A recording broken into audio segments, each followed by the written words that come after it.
네, 뉴스 속 경제 이슈를 심층 분석하고 최신 고용 동향을 살피는 고용브리핑 365 시간입니다. 오늘도 역시 이재동 기자와 함께하겠습니다. 어서 오세요. 안녕하세요. 네, 오늘 이슈 어떤 건가요? 네, 코로나 세대라고 들어보셨죠? 네. 얼마 전 고용브리핑 365 시간에도 잠깐 소개를 해드린 적이 있는데요. 코로나19가 몰고 온 충격파가 전 세계를 휩쓸고 있습니다. 올해 세계 경제가 글로벌 금융위기 당시보다 더 나쁜 3% 역성장할 거라는 암울한 전망, 점차 현실이 되고 있는 상황에서 가장 큰 고통을 받는 사람들은 바로 사회에 첫 발을 내딛는 코로나 세대 청년들입니다. 네. 사람 뽑는 회사 없으니까 일자리 구하기 어렵고 가장 손쉽게 해고로 내몰리는 임시직, 계약직 이런 다수의 그런 그 일자리들이 바로 청년들이기 때문인데요. 네. 최근 청년들을 둘러싼 이슈가 많아서 종합적으로 정리해 보려고 합니다. 총 2개의 키워드를 준비해 봤는데요. 첫 번째는 청년 허리 휘는 학자금 대출은 내렸지만 이 말로 한번 골라봤습니다. 네, 청년 허리 휘는 학자금 대출은 내렸지만 하고 물음표가 붙었는데 내린 이유부터 한번 짚어볼까요? 네, 2학기 학자금 대출 신청이요. 이달 초부터 시작이 됐는데요.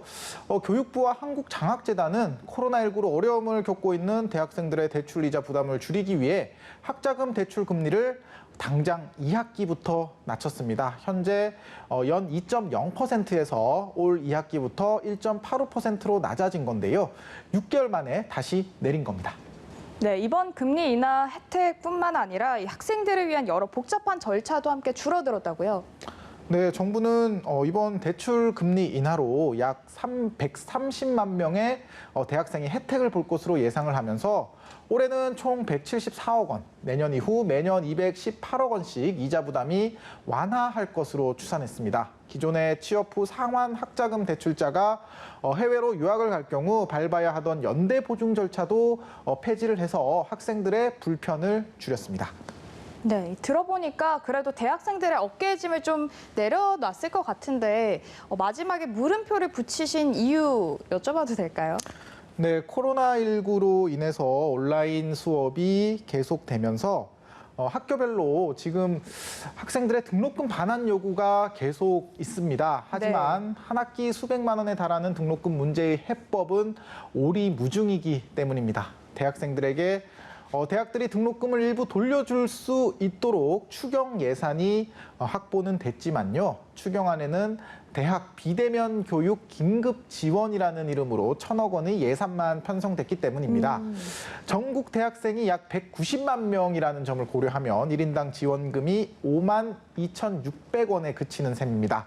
당초보다 많이 삭감된 예산에 대학들도 학생들도 실효성이 떨어진다는 반응입니다. 네, 1,000억 원 하면 사실 금액은 굉장히 크게 느껴졌는데 1인당 받는 지원금이 사실 생각보다 얼마 안 되네요. 네, 그렇습니다. 이 학생들의 등록금 반환 요구에 이제 몇몇 대학들은 방법이나 액수까지 정한 학교들이 있는데 아직 다른 대학들의 움직임은 보이지 않고 있거든요. 대학들이 돈이 없어서는 아닐 것 같은데 이유가 뭘까요? 네, 유은혜 교육부 장관 역시 추경 발표 직후 아쉬움은 있지만 대학들이 적립금을 활용해 등록금 반환 문제 해결에 적극적으로 나서야 할 것이다 이렇게 강조를 했습니다. 대학교육연구소 조사 결과를 보면요. 전국 153개 사립대학이 보유한 적립금 총액이요. 7조 7,220억 원 적립금이 1,000억 원을 넘는 대학도 20곳이나 있었습니다. 코로나 상황으로 교육 여건이 열악한 상황에서 일부 대학들이 지나치게 많은 적립금을 쌓아만 두는 건 문제라는 지적이 나오고 있는데요. 학생들의 등록금 반환 요구는 이 때문에 더욱 거세질 것으로 보입니다. 자, 그렇군요. 그러면 이제 청년들과 관련된 두 번째 키워드로 넘어가 볼까요? 어떤 이슈인가요? 네, 대학생과 취준생을 노리는 작업 대출 경보 이렇게 한번 골라봤습니다. 네. 금융감독원이 직장이 없는 청년들에게 조작된 서류로 대출을 받게 하는 이른바 작업 대출 관련 금융사고가 보고됐다면서 소비자 경보 주의를 발령했습니다. 금감원은 청년들이 소득 증빙 서류를 위조하는 이른바 작업 대출업자의 대출금의 약 30%를 수수료로 지급을 하고 위조된 소득 증빙 서류를 제출을 해서 대출을 받은 경우를 모두 43건 적발했다고 밝혔습니다. 그러면 말씀하셨던 그런 작업 대출 방법, 구체적으로 어떤 식으로 좀 대학생이랑 취준생한테 접근을 한다 이렇게 볼 수 있을까요? 네. 예를 들면요. 급전이 필요한 학생에게 접근을 해서 대출업자가 돈을 대신 받을 수 있다. 이렇게 얘기를 하면서 대출금의 30%를 수수료로 요구를 하는 겁니다. 이게 수수료는 직장이 없는 대학생이지만 기업에서 급여를 받는 것처럼 서류를 조작을 하고 네. 저축은행에 제출하는 대가인 겁니다. 그런데 사실 잘 이해가 안 되는 게 서류를 제출받은 은행에서도 그 서류를 이렇게 검사를 할 거 아니에요. 그런데 이 과정에서 그게 안 걸러지는 건가요? 네, 일단 대출 금액이 좀 소액이었습니다. 주로 2천만 원 이하였고 모두 그 비대면 방식으로 대출이 이뤄졌기 때문인데요. 서류 역시 온라인으로 제출을 하는데 위조 서류를 구분하기가 이제 어려웠던 거죠. 네. 재직 증명서를 바탕으로 실제 재직 여부를 확인하기 위해서 회사에 전화를 하면 작업 대출자에게 연결이 되기 때문에 저축은행도 학생들도 속수무책으로 당한 겁니다. 그렇게 되는 거군요. 문제는 이 작업 대출 이용자들 대부분이 90년대생이라고 합니다. 대학생이나 취업 준비생이라는 점인데요. 취업에도 이렇게 되면 좀 영향을 미치지 않나 이런 생각이 드는데 어떤가요? 네, 물론이죠. 이게 작업 대출은 사실 엄연한 범죄입니다. 네. 그 공사문서 위변조로 이루어지는 사기 대출인데요. 대출 신청자도 형사처벌 대상이 됩니다. 이후 금융질서문란행위자로 등재가 돼서 모든 금융사에서 금융거래가 제한이 되고 취업을 할 때도 불이익을 받을 수 있기 때문에 더욱더 주의가 필요한 네. 겁니다. 또 실제 대출금을 전부 사용하지도 못하고 상당한 이자 부담에 다시 급전이 필요한 악순환에 빠질 가능성이 높습니다. 금감원은 대출이 필요하면 서민금융진흥원의 햇살론 뉴스 또는 한국장학재단의 학자금 대출 등 공적 지원을 먼저 확인해 달라고 조언했습니다. 네, 사회 나가기 전에 잘못했다간 빚을 떠안게 되는 이런 일이 생길 수 있을 것 같은데 때문에 대학생이나 취준생들은 더욱더 조심을 하셔야 될 것 같습니다.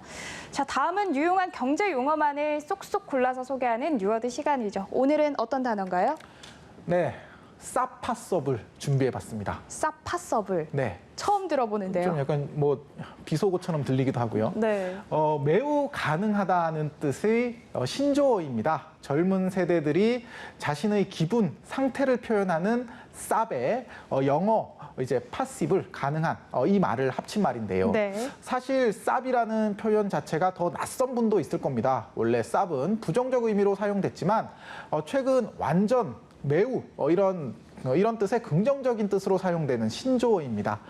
예컨대 자신이 본 영화가 극적 반전을 이루는 내용이라면 인터넷과 SNS에서 그 영화 쌉소름 이렇게 표현하는 식인 겁니다. 할리우드 영화 미션 임파서블의 임파서블과 반대되는 뜻을 갖고 있으면서도 발음상 비슷하고 젊은 세대의 입맛에 맞아 더 자주 쓰이는 것 같습니다. 네, 말씀하셨던 것처럼 매우 가능함을 뜻하는 신조어죠. 이 사파서블까지 함께 오늘 배워봤고요.